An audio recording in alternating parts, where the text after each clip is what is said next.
దేశానికి స్వాతంత్ర్యం వచ్చి దశాబ్దాలు గడుస్తున్నా కొందరి జీవితాలు మాత్రం మారలేదు. అభివృద్ధి పరుగులు తీస్తున్న ప్రపంచానికి దూరంగా పూరి గుడిసెల్లో దుర్భరంగా జీవిస్తున్నారు. తిరుపతి జిల్లాలోని తొట్టెంబేడు మండలం పిల్లమేడు కాలనీలో గిరిపుత్రులు దారుణమైన పరిస్థితుల్లో జీవితాలను గడుపుతూ ఉన్నారు. అభివృద్ధి అంటే ఏమిటో కూడా ఆ కాలనీ వాసులకు తెలియదు.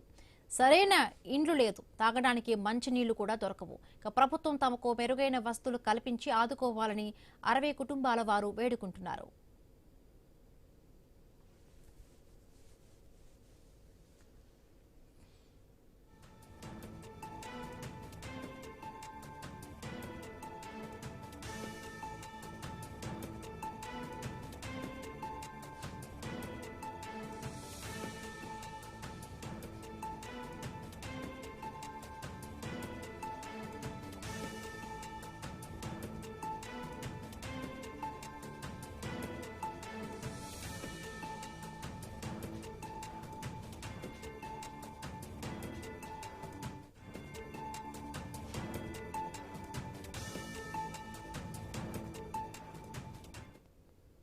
నేడు సెంటరే కొత్త సెంటర్ వేస్తున్నారు. ఇల్లు లేవు, గుడిసెలు వేస్తున్నారు.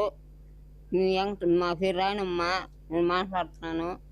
మా పూరి గుడిసెలు రోడ్లు లేవు, నీళ్ళు అయితే ఉన్నాయి, కొలాయిలు వేసినారు, ఇల్లులే రాలేదు, గుడిసెల్లో ఉన్నాము. అన్ని ఊరిపిలో గుడిసెలు కూడా ఇల్లులు కట్టింది సార్, రూములు కట్టిండి. మా పిల్లమేడు